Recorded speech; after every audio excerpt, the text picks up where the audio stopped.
এরপরই বেলপাহাড়ির এই সভাস্থল থেকে বিনপুরের বাসিন্দা শিলাদিত্য চৌধুরীকে সরিয়ে নিয়ে যায় পুলিশ, জিজ্ঞাসাবাদ করে ছেড়ে দেয়। দুদিন পরে 10ই আগস্ট বাড়ি থেকে তাকে গ্রেপ্তার করা হয়।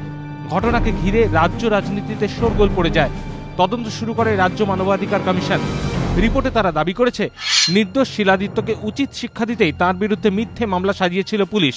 তদন্তে নেমে মানবাধিকার কমিশন বয়ান দেয়, আইবির কনস্টেবল মৃণালকান্তি চট্টোপাধ্যায়, বেলপাহাড়ি থানার আইসি নির্মল কুমার মাঝি, ঝাড়গ্রামের police super Bharati Ghosh, IG পশ্চিমাঞ্চল গঙ্গেশ্বর প্রসাদ সিংহের।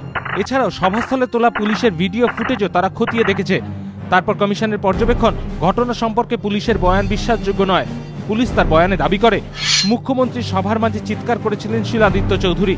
থামাতে গেলে পুলিশকে তিনি ধাক্কা মারেন। ঠেলতে ঠেলতে হাই সিকিউরিটি জোনে ঢুকে পড়েন। পুলিশ যখন শিলাদিত্যকে থানায় নিয়ে যাচ্ছিল, তখন তিনি পালিয়ে ভিড়ের মধ্যে মিশে যান। কিন্তু পুলিশের এই বয়ান কমিশনের কাছে বিশ্বাসযোগ্য মনে হয়নি। কমিশন তার পর্যবেক্ষণে বলছে, ভিডিও ফুটেজের সঙ্গে পুলিশের বয়ানের কোনো মিল নেই, বরং শিলাদিত্য চৌধুরী যা বলেছেন তার সঙ্গে মিল রয়েছে।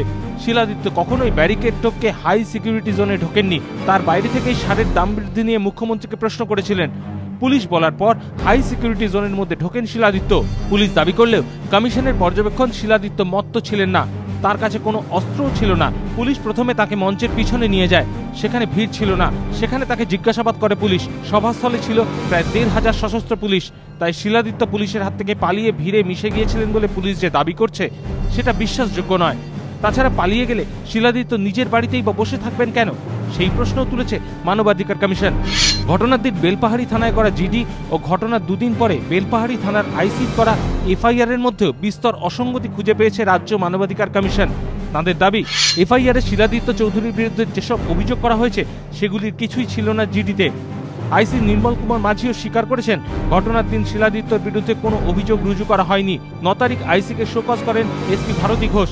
কমিশনের দাবি, এসপি তার বয়ানে স্বীকার করেছেন, ঘটনার দিনই কেন থানায় শিলাদিত্যর বিরুদ্ধে কোনো মামলা রুজু করা হয়নি তা মৌখিকভাবে জানতে চাইছেন আইজি পশ্চিমাঞ্চল গঙ্গেশ্বর সিংহ, এবং তিনি আইসিকে শোকজ করতে বলেছিলেন।